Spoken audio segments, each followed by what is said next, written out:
Buenos días, mi nombre es Viviana Travi, trabajadora social, docente e investigadora de la UBA y de las Universidades Nacionales de Moreno y José C. Paz. El tema que vamos a trabajar hoy es una breve introducción a lo que es el pragmatismo, en tanto escuela de pensamiento filosófica y en su vertiente sociológica, eh, para que los estudiantes puedan tener una primera aproximación a la comprensión de sus influencias en tantos fundamentos en el proceso de profesionalización del trabajo social eh, a principios del siglo XX. Pensar en las influencias del trabajo social, del pragmatismo y el interaccionismo simbólico en el trabajo social es un tema bastante poco explorado. El tema, digamos, la filosofía pragmatista en sí misma fue bastante menospreciada por el pensamiento eurocéntrico. Eh, y en América Latina es un tema prácticamente muy poco estudiado, salvo en los últimos años que hubo avances importantes y una recuperación de esta tradición de pensamiento. Y si pensamos en el trabajo social, hay un texto, bueno, yo les voy a mostrar algunos textos, yo sé que en la pantalla produce un efecto espejo, ¿no? Pero es el texto eh, que elaboró el colega Miguel Miranda, que es su tesis doctoral, donde explora justamente estas fuentes, como él dice, estas fuentes donde fueron a beber las pioneras del trabajo social en búsqueda de fundamentos y principios filosóficos y también la influencia que ellas tuvieron. No es solo una cuestión de ir a beber, sino de una relación recíproca y de influencias de las pioneras del trabajo social con los principales referentes del pragmatismo. Eh, esta tesis de Miguel Miranda, que publicó en 2003-2004, después gracias a Espacio Editorial pudimos publicarla en Argentina en dos volúmenes. Y justamente es el segundo volumen donde él aborda esta cuestión de las influencias del pragmatismo filosófico y el interaccionismo simbólico en el trabajo social. ¿Cómo lo descubrí? En mi caso particular, para la misma época que Miguel publica su tesis, termina su tesis, yo estaba dirigiendo una investigación sobre fundamentos teóricos filosóficos que sustentaban las prácticas de los trabajadores y las trabajadoras sociales y comenzamos una investigación sobre autoras clásicas y empezamos por la obra de Mary Richmond. Leyendo la obra de Mary Richmond, sobre la cual yo tenía un importante desconocimiento y muchos prejuicios, me encontré con autores que nunca había estudiado, me encontré con autores que apenas había oído nombrar, y en la indagación en relación sobre estos autores de referencia, estos autores que ella citaba y autoras que ella citaba, lo que encontramos es como un denominador común que sus principales autores de referencia, ya fueran filósofos, ya fueran psicólogos, pertenecían a esta corriente de pensamiento. Con lo cual, esto implicó muchos años de estudio, más de una década de estudio, acerca de qué era esta corriente de pensamiento sobre la que en mi formación de grado y posgrado no había tenido ninguna noticia de su existencia o de su importancia. Entonces, en primer lugar, me parece importante que hagamos una primera aproximación a, a la importancia que tuvo este pensamiento en su momento y a las implicancias que tiene hoy para pensar el trabajo social. Yo voy a ir siguiendo, fragmentos de una tesis doctoral nunca concluida, que prontamente verá la luz, pero donde le dedico una parte muy importante a este tema, ¿no? Como les decía, si bien hasta las últimas décadas del siglo XX fue bastante desconocido y menospreciado, diversos autores y estudiosos comienzan a revalorizar esta escuela de pensamiento, ¿no? Y empiezan además a estudiar los vínculos entre el pragmatismo y otros filósofos como Merleau-Ponty, como Hannah Arendt, eh, y los análisis respecto de los vínculos y similitudes con Canguilhem, con Bourdieu, por ejemplo, con toda la escuela francesa que trabaja los conceptos, por ejemplo, de hábitus, la relación teoría práctica, la construcción de los objetos de conocimiento, digamos, hay muchísimas aspectos en común. Y en Argentina, bueno, hay textos importantes como los estudios de Gregorio Kaminsky sobre Mead, bueno, Verónica Tosi, que tiene un papel importante en el doctorado de epistemología y historia de la ciencia de la UNTREF, Federico Penelas, digamos, el grupo de estudios persianos, o sea, hay en las universidades de La Plata, de Tucumán, que están recuperando estos autores, ¿no? Eh, ¿quiénes, ¿Cómo podríamos sintetizar esta corriente de pensamiento eh, que tiene muchas aristas? O sea, podríamos analizarlas desde distintos puntos de vista, desde sus perspectivas filosóficas, desde lo epistemológico, desde la dimensión ética, desde el compromiso político y social de sus miembros. Podríamos analizar su faceta más sociológica con el estudio de las monografías, como hace Miguel Miranda en su tesis. Lo que sí podríamos decir es que podremos caracterizarla como la primera escuela de pensamiento filosófica, de pensamiento puramente norteamericano, que interpeló duramente aspectos centrales del discurso hegemónico respecto de la filosofía y la filosofía de la ciencia europea. Algunas de las características que eh, que podemos sintetizar es que podemos decir que son evolucionistas, pero en el sentido de lo que significó la revolución científico espiritual, si podemos decir, operada por Darwin, ¿no? En el sentido de un progreso de la humanidad a través de la solidaridad, a través de la democracia, a través del pensamiento reflexivo hacia una sociedad mejor, hacia una sociedad más justa.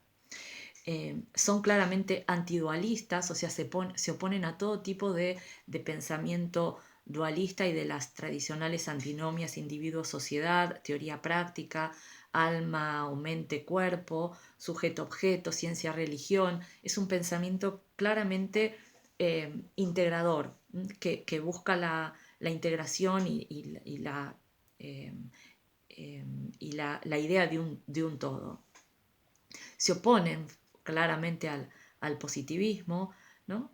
Eh, Plantean una relación, una perspectiva totalizadora respecto de la inseparable relación entre actuar, significar y conocer, eh, una clara relación inseparable entre teoría y práctica, entre conocimiento y acción. Y desde el punto de vista ideológico, político, fueron claros enemigos del imperialismo, del individualismo económico, de las teorías y políticas respecto del laissez-faire. Eh, y, y lo que, más allá de las diferencias sustanciales que hay entre sus tres principales representantes, que son Peirce, William James, John Dewey y George Mead, eh, lo que tienen en común, como dice uno de sus estudiosos, Louis Menand, lo que tienen en común es una idea sobre las ideas. ¿Y cuál es esta idea sobre las ideas? Es que las ideas son herramientas que no están esperando que se las descubra, que no son inmanentes, sino que las ideas son sociales, ¿no? Que dependen de sus portadores humanos y de su ambiente y del ambiente en el que fueron gestadas. Constituyen respuestas provisionales a circunstancias particulares e irreproducibles. Su supervivencia no depende de su inmutabilidad, sino de su adaptabilidad. Entonces, las teorías, los conceptos como herramientas para la acción, como construcciones sociales eh, en cada momento histórico y en cada sociedad.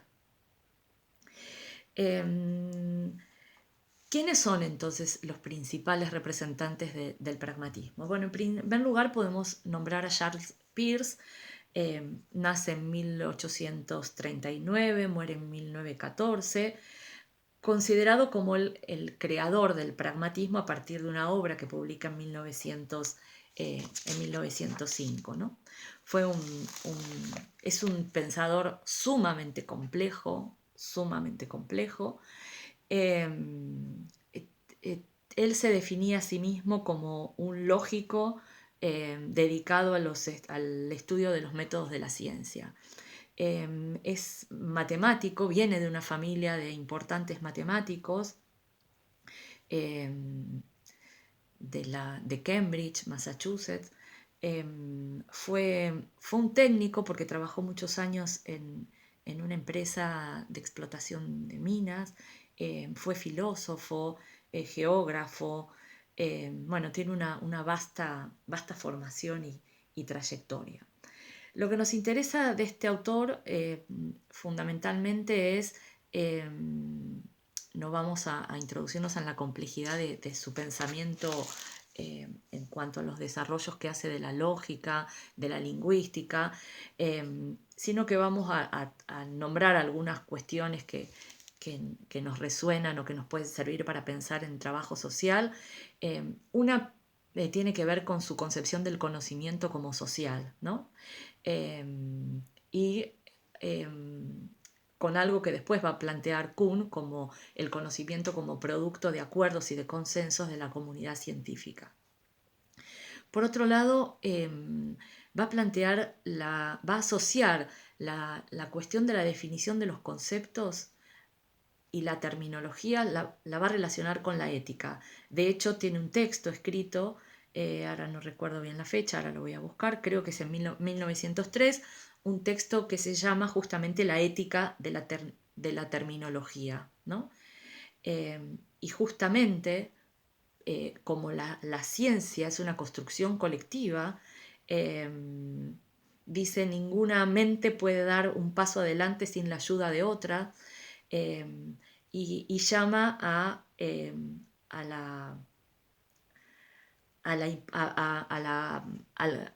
la construcción de una comunidad de conocimiento donde la ética es un valor fundamental respecto también de la responsabilidad en relación a los conocimientos que se producen, ¿no?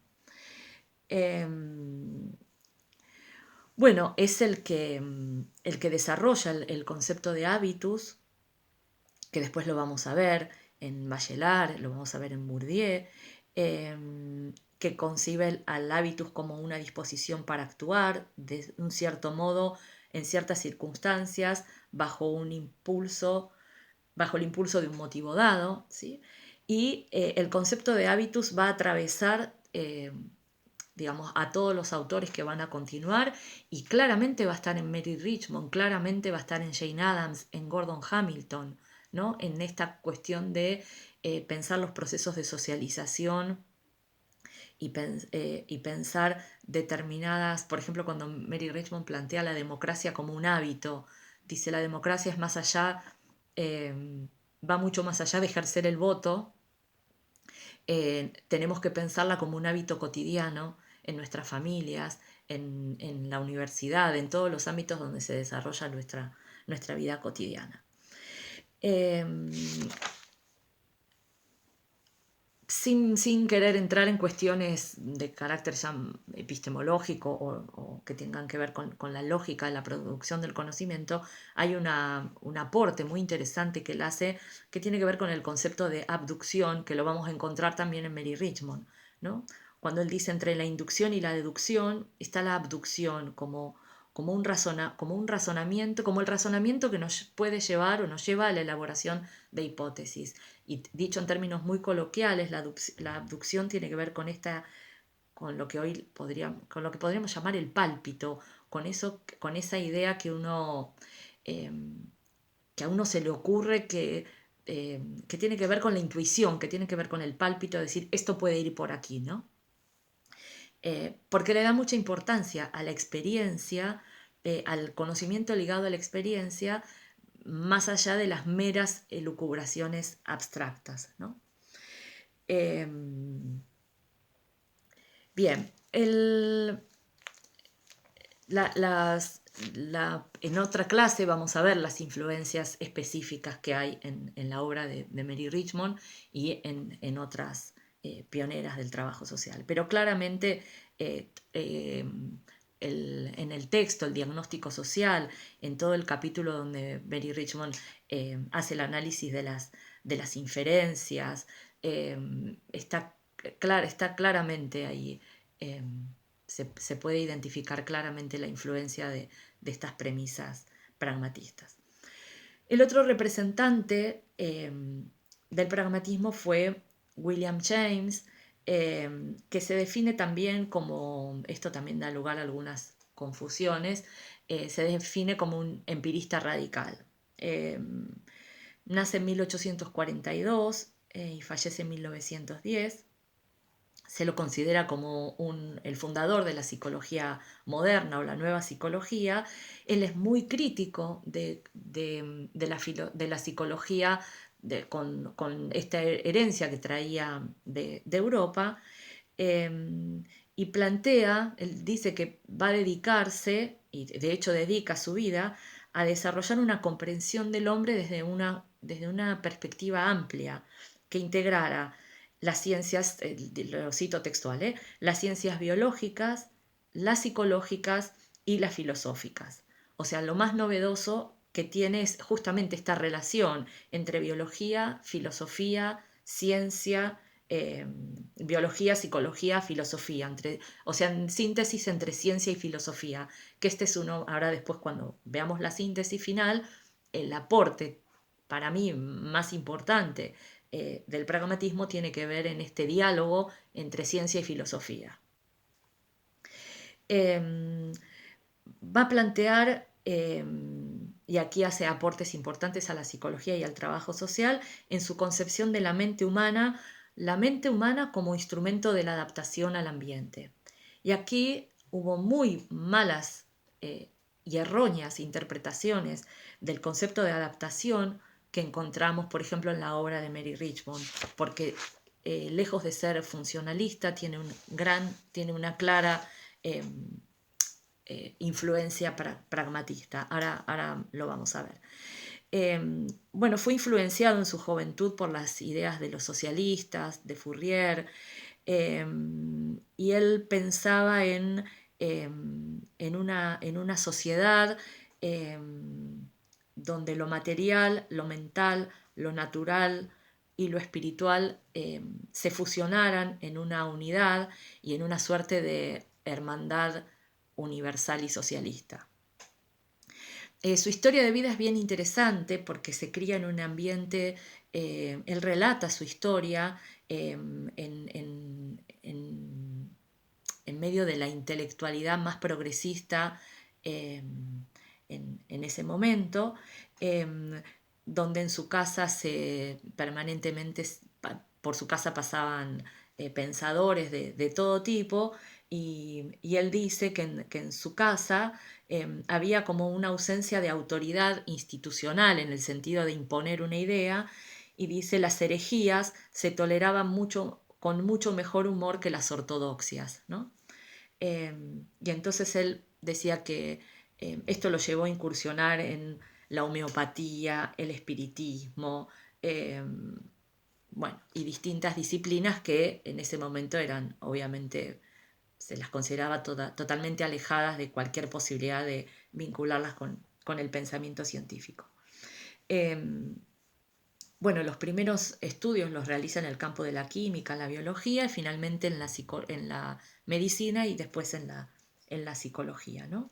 Y la filosofía. Se lo recuerda, a diferencia de Peirce, eh, que lo recuerdan como bastante malhumorado y con muy poca paciencia para trabajar como docente. A él se lo recuerda como un gran profesor, y de una gran humanidad y de disfrutar el contacto con los estudiantes, ¿no? Sus investigaciones sobre la mente, cómo funciona la mente y su relación con el medio ambiente, con lo social, lo lleva a, a desarrollar, a establecer, como él va a decir, una especial preferencia por los despreciados y por los rechazados, lo cito textual, ¿no? Para poder adentrarse en la constitución fundamental y en las causas más profundas de la naturaleza humana. Y para esto no alcanzan las elucubraciones filosóficas, no alcanzan las abstracciones, sino que hay que conocer a los sujetos en su medio, en su ambiente y en su padecimiento. Y se involucra muy intensamente en el movimiento de higiene mental. De hecho, es uno de los precursores del movimiento de higiene mental, que va a plantear, bueno, no solo va a denunciar las aberraciones en relación al tratamiento que se hacía con las personas con padecimientos mentales, sino que van a proponer un sistema, digamos, no solo van a incorporar los aspectos sociales como causas, parte de los causales del padecimiento mental, sino las formas de tratamiento, nuevas y novedosas formas de tratamiento. Bueno, como les decía, hay una idea central de la influencia del ambiente, del entorno social. Esto es un denominador común en Dewey, en Peirce, sí, pero fundamentalmente en Mead, en Dewey y en James. Y esto el trabajo social, por supuesto, lo toma porque es un momento donde se discute con las teorías innatistas, con las ideas, las corrientes que planteaban que los problemas sociales eran hereditarios, ¿no? O como va a decir Mary Richmond, dice, se dejó de concebir que los problemas o las patologías residían en algún lugar de la mente del sujeto, para pasar a una concepción que las vincula con las experiencias de vida. Plantea una psicología que pueda ver todo el entorno del hombre, y como les decía, en vínculo indisoluble entre lo espiritual, lo material, lo espiritual y lo material. Podemos decir que es una concepción holística.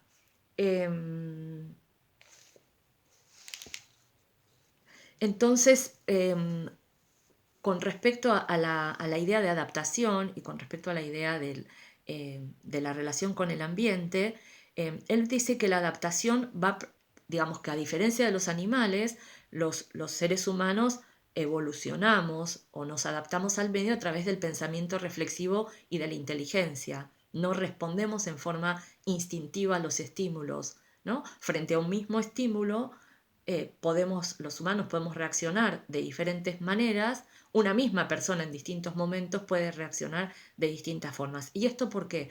Porque aprende de la experiencia. Entonces dice, la adaptación se va produciendo por procesos de razonamiento cada vez más complejos y precisos. Esta es la idea central, ¿no? De vincular la adaptación a procesos de reflexión. Y vamos a encontrar muchísimas similitudes con la idea de adaptación de Pichon-Rivière, ¿no? Cuando plantea la idea de una adaptación activa al medio a través del aprendizaje. Bueno, su compromiso político militante en el seno del movimiento reformista es muy importante, y acá encontramos la defensa fundamentalmente en relación al respeto por las diferencias. Él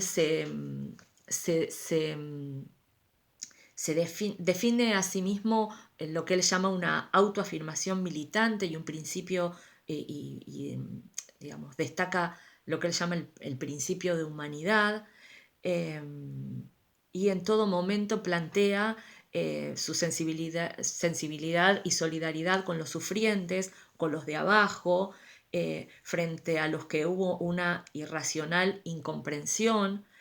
Eh, es muy interesante también en este sentido lo que él llama la filosofía de creer. Y esto es muy importante para el trabajo social, porque él dice, siempre hay algo en los humanos, siempre hay algún talento que encontrar, siempre hay alguna potencialidad para desarrollar, para descubrir. Y esto es fundamental porque cuando nos encontramos con una persona en una situación de extrema pobreza, de indigencia, o abatida por las circunstancias, la violencia, el abuso, si nosotros no estamos convencidas de que hay algo, que hay un potencial, que hay un sujeto con capacidad, y no trabajamos desde esta idea del creer que allí vamos a encontrar alguna punta por donde poder empezar a trabajar con esa persona, con esa familia, digamos, estaríamos bastante perdidos, ¿no? Me vienen a la mente recuerdos de algunos directivos de escuelas del conurbano bonaerense, inclusive maestros que decían, ¿y estos chicos qué les vas a enseñar? Si después van a cartonear, si no les entra nada en la cabeza, no tiene sentido esforzarse, ¿no? Y en todo caso, y un componente central para el desarrollo de estas capacidades y estas potencialidades, no solo lo vinculan con el efecto que produce que otra persona crea en ellos, sino hay una frase muy hermosa que dice que las personas florecen sobre todo al calor de la aprobación. ¿Sí? Esto va a ser algo casi textual que vamos a encontrar, que lo vamos a encontrar en las pioneras del trabajo social, ¿no? Es una máxima, ¿no? Las personas florecen al calor de la aprobación, cuando se las comprende, cuando se las escucha, cuando se las valora. Bueno, ya les comentaba sus... y lo interesante de estos autores es la coherencia entre sus ideas políticas, su trayectoria académica científica, ¿no? Y su acción. O sea, en sus propias vidas hay una coherencia entre lo que dicen y lo que hacen y lo que piensan. En ese sentido, bueno, como les decía, él propone una convivencia social, una hermandad universal, lo que ellos llaman una convivencia social radical, federal y pluralista. Y en ese sentido, dice que espera que en algún momento exista el reino de la paz con el advenimiento de alguna clase de equilibrio socialista. Fue un activo militante de la Liga Antiimperialista Americana, hizo discursos muy duros con respecto a las permanentes intervenciones imperialistas de Estados Unidos en Cuba y luego con las masacres que se produjeron en Filipinas, y llegó a ser su vicepresidente de la Liga Antiimperialista Americana. Y aquí nos llevamos también una sorpresa, porque entre los principales miembros de la Liga Antiimperialista Americana encontramos a pioneras del trabajo social como Jane Addams y Josephine Lowell, por ejemplo. Dice un párrafo, ¿no? En un manifiesto que hace en su participación en la liga. Hemos dado rienda suelta al instinto de lucha y a la pasión de dominio. Vemos que absolutamente salvaje es siempre la pasión de la conquista militar. Estamos embarcados en la tarea de pisotear la cosa más sagrada que existe en este gran mundo humano, la tentativa de un pueblo esclavizado desde hace largo tiempo que desea alcanzar la posesión de sí mismo, organizar sus leyes y su gobierno, ser libre para seguir su destino interno de acuerdo a sus propios ideales. Él va a defender absolutamente la libertad y la identidad de los pueblos para autodefinirse y establecer cómo vivir, ¿no? Bien, él escribe, les iba un texto donde claramente están las máximas, este texto que se llama Pragmatismo, con un subtítulo que es interesante, que es un nuevo nombre para algunos antiguos modos de pensar. Y por último, tenemos la idea en esta relación de teoría y práctica, del lugar del sujeto en el proceso de conocimiento. Él va a decir que el conocedor es un actor, ¿no? Entonces va a plantear un papel activo del sujeto en el proceso de conocimiento. Bien, ¿y a quién tenemos en tercer lugar?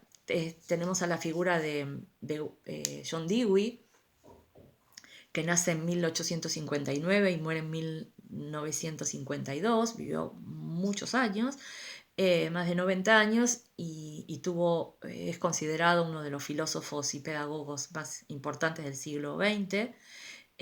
¿Y qué es lo que nos interesa de su gran obra, que también pasa por distintas temáticas y la podríamos analizar desde distintas aristas?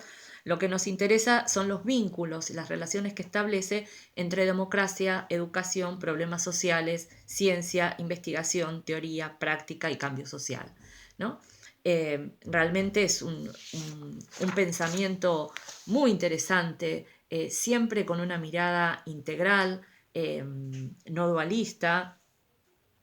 Y lo que encontramos aquí nuevamente es otra vez pensar en la filosofía, el vínculo entre ciencia y filosofía, ¿no? Entonces, pensar a la filosofía como una herramienta para la elaboración de un método de resolución de problemas, ¿sí? Hoy en trabajo social, claramente la idea de resolución de problemas es algo que está presente cada vez que pensamos en el diagnóstico social, de identificar cuáles son los problemas que aquejan a una persona, a una comunidad, a un grupo, para poder pensar, desarrollar procesos de intervención que contribuyan a la resolución de esos problemas.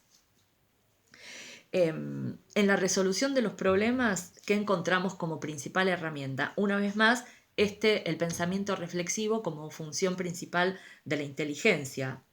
Y como va a decir, y con un poder supremo en la lucha por la supervivencia. Otra vez aparece la idea claramente del sujeto, de los procesos de adaptación al medio a través de la inteligencia y el pensamiento reflexivo.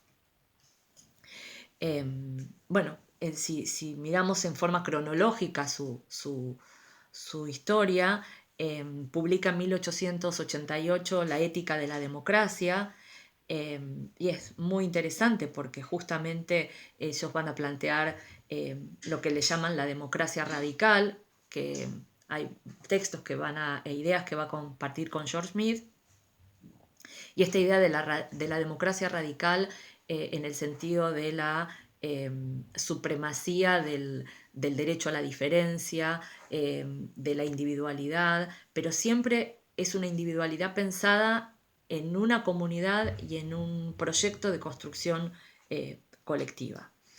Y un dato, en 1916 escribe este maravilloso texto que se llama Democracia y Educación, ¿sí? Donde están, ahora vamos a ver, los principios de su teoría y sus desarrollos respecto del aprendizaje experiencial en 1916. Y un dato muy interesante de su biografía es que entre 1919 y 1921 realiza conferencias a nivel internacional en la Unión Soviética, en Turquía, en China, y adivinen de quién fue tutor y maestro durante casi 2 años. Del joven Mao Zedong. esto fue a pedido del maestro de Mao Zedong, Sidney Hook, que había estudiado a los pragmatistas. Con lo cual, después Mao va a decir que en sus primeras épocas él fue pragmatista, él después va a modificar gran parte de estas ideas, pero ¿qué queda en Mao Zedong? La idea del aprendizaje a partir de la relación teoría-práctica y del conocimiento ligado a la práctica. Así que es bien interesante analizar, hay otros autores, yo no lo hice, pero autores que analizan las influencias en el pensamiento de Mao eh, en función de estos 2 años donde Dewey fue su maestro, ¿no? Los 2 años que estuvo como su tutor y maestro. En 1928 viaja a la Unión Soviética, es invitado a la Unión Soviética, se desilusiona bastante, después va a ser muy crítico del estalinismo, pero sí valora el papel del Estado, la garantía en cuanto a derechos sociales, pero va a ser muy crítico del Partido Comunista y del estalinismo. Pero va a tener una gran influencia en la reforma educativa de la Unión Soviética. Y aquí también es interesante los vínculos con Vygotsky y las similitudes con los aportes de Vygotsky, al igual que George Mead, casi en el mismo momento, digamos, están diciendo prácticamente las mismas cosas sin haber tenido contacto entre ellos. Y otro dato de color de su biografía, que es interesante, es que él fue el que presidió lo que se llamó la Comisión Dewey, que investigó los cargos de Stalin contra León Trotsky. Y claramente él es el redactor del informe, donde queda absuelto, digamos, la comisión lo absuelve, ¿no? Y es interesante lo que dice Trotsky al respecto. Dice, el hecho que esta comisión la presida un hombre de una autoridad moral incontestable, un hombre que por su edad tiene derecho a mantenerse al margen de las refriegas políticas, supone un nuevo y enérgico impulso para el optimismo revolucionario que ha dado sentido a mi propia vida. ¿Mm? Esto es lo que dice León Trotsky respecto de Dewey. Bueno, sigamos, ¿no? con los vínculos entre pragmatismo y trabajo social. ¿Qué es lo que encontramos aquí? Nuevamente encontramos la teoría de la unidad de conocimiento, que tiene una importancia fundamental en el trabajo social por esto que permanentemente planteamos de la relación indisoluble entre teoría y práctica. Él, por unidad de conocimiento, entiende que la teoría y la práctica son 2 caras de una misma moneda y que son absolutamente inseparables. Por eso, él va a decir que, y en esa idea va a basar su modelo pedagógico basado en la experiencia, ¿no? Y esto sería muy interesante también tenerlo en cuenta en las prácticas, ¿no? De formación profesional y los trabajadores sociales, ¿no? ¿Cómo un estudiante aprende a hacer diagnósticos? ¿Cómo un estudiante aprende a hacer buenas entrevistas si no pasa por el proceso intransferible de hacerlas? Bajo la supervisión, bajo la guía, y hacer una, y hacer dos, y hacer tres, y hacer 20, siempre con la supervisión y la mirada atenta de un profesional que en situación pueda hacerle una devolución, que en situación pueda acompañar esos procesos de aprendizaje. El ejemplo que daba Dewey era para que un alumno comprenda lo que es 1 kilo de azúcar, es importante que tenga en sus manos 1 kilo de azúcar y que sienta cuánto pesa 1 kilo de azúcar. Él va a decir que esos aprendizajes iban a ser mucho más significativos que pensar en términos abstractos que es 1 kilo de azúcar. Y otra cuestión que es interesante, que él va a ser absolutamente revolucionario para la época, él va a plantear el trabajo grupal y va a plantear el trabajo en taller, tan expandido hoy en trabajo social, la modalidad de taller, ¿no? Hay él cuenta que como había cuando él crea, junto con la que fue su primera esposa, crea la escuela experimental, nadie quería mandar a sus hijos, o sea, porque era claramente un experimento muy nuevo y muy alejado de la educación basada en los castigos físicos, basadas en la repetición memorística, enciclopedista. Y entonces los alumnos que fueron, los primeros alumnos que fueron a su escuela, fueron fundamentalmente hijos de académicos. Y entre ellos, uno de los alumnos de la escuela fue nada más y nada menos que Noam Chomsky, que él cuenta parte de su experiencia como alumno de esta escuela. Bueno, para no extendernos más, en el texto que les decía, Democracia y Educación, aparecen claramente la idea dice, ¿qué tienen en común las palabras común, comunidad y comunicación? ¿Mm? Entonces, es bien interesante cómo él va a plantear el tema de los vínculos, de las relaciones, para construir una comunidad de sentido, en términos de una comunidad de sentido. Con respecto al ambiente social, él va a decir que consiste en todas las formas, en todas las actividades de todos los seres semejantes que intervienen en el desarrollo de las actividades de todos sus miembros. Y otra vez aparece el concepto de hábitus, y otra vez aparece el concepto de hábitus como esta regla encarnada, como disposiciones para actuar. Y va a decir que el medio es un efectivo agente en la conformación de los sujetos. Pero así como es un activo agente cuando es positivo, también es un activo agente cuando este ambiente es negativo, cuando es adverso, cuando es agresivo, cuando los niños reciben violencia o viven en situación de pobreza. Y con respecto a su evolucionismo, siguiendo las ideas de Lester Ward, uno de los principales opositores a Spencer, en la Universidad de Chicago, va a decir que el hombre progresa, lejos de pensar que el hombre progresa por aniquilación y por la competencia, la humanidad progresa con la protección de los débiles, no mediante su destrucción. Y aquí desarrolla todas sus ideas vinculadas con la cuestión de la solidaridad. Y cómo la educación cumple un papel fundamental. Aquí hay conceptos entrelazados como educación, como les decía, educación, medio ambiente, cambio social, pensamiento reflexivo, la comunidad de significados, y él tiene una ilusión, una esperanza muy grande que la educación, si logra despojarse, digamos, de estas miradas tradicionales, claramente lo puede lograr.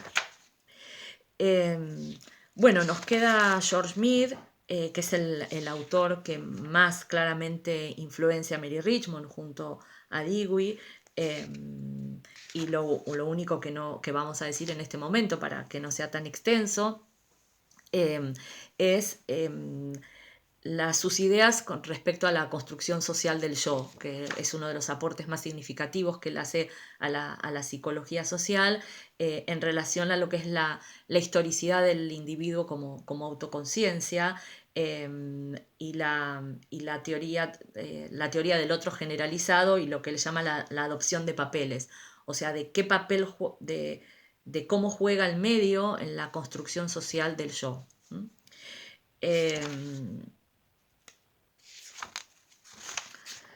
Bueno, podríamos dejar aquí, cerrando con esta idea de pensar en esta idea de un espíritu, él aboga por un espíritu constructivo y reflexivo para la resolución, un pensamiento solucionador de problemas como medio para el cambio social y para lograr una sociedad más democrática, más justa. De manera que adaptación y cambio son también dos caras de una misma moneda. Adaptación en el sentido de la inteligencia reflexiva para lograr los cambios necesarios. Y cuando ellos hablan de cambios en el sentido de lograr una sociedad más igualitaria. Entonces, para terminar, claramente estos conceptos de situación y demás también vienen de otros pragmatistas, como por ejemplo William Thomas, que desarrolla el famoso teorema de Thomas, donde elabora el concepto de situación, donde desarrolla cuestiones vinculadas con la resolución de problemas. Entonces, para sintetizar, ¿qué podemos decir? Que de este ideario vamos a encontrar en el trabajo social ideas vinculadas con el derecho a la diversidad, el derecho a la individualidad, pero en el marco de una comunidad de sentido, perspectivas no dualistas en relación a sujeto, individuo y sociedad. Claramente los capítulos de Mary Richmond sobre de caso social individual claramente hablan de este tema, los conceptos de persona en situación, los conceptos de perspectiva del actor, adaptación activa al medio, una concepción de los sujetos como capaces, como activos, como reflexivos, la relación teoría-práctica, la educación y el aprendizaje a través de la experiencia y la democracia como fin último y como hábito. Así que pragmatismo viene de pragma significa acción, de manera que estas teorías, estos desarrollos filosóficos como teorías y filosofías de la acción, revisitadas, repensadas y analizadas desde este lugar del mundo, desde nuestro continente, desde el sur de América, y en diálogo con los saberes ancestrales y otros saberes, pueden ser muy fructíferos. Solo para terminar, es bien interesante cuando Boaventura de Sousa Santos hace su propuesta respecto de la ecología de saberes, y cómo toma, como por supuesto los resignifica y reelabora, y tomando como principales autores de referencia a estos pensadores. Así que bueno, continuaremos en otro momento profundizando ya en la influencia directa en el trabajo social, en su proceso de profesionalización entre fines del siglo XIX y principios del siglo XX.